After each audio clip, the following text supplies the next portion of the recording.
手无理学主要功效：理气散结，舒筋活络。穴位定位：手无理穴位于臂外侧，当曲池与肩盂连线上，肘横纹上3寸处。主治疾病：肩臂肘疼痛、乏力、咳嗽、卡血。掌握以下3种穴位疗法，有助于预防和改善上述疾病。1. 按摩方法：用大拇指弹拨手无里100至200次，能防治肩臂肘疼痛。2.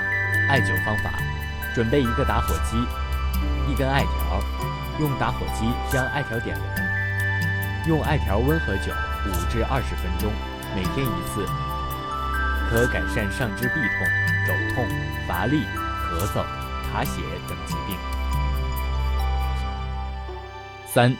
刮痧方法：准备刮痧板、经络油，在穴位上抹上经络油，用面刮法从上向下刮拭手无里穴3至5分钟，隔天1次，可治疗上肢不举、麻木等。操作完毕。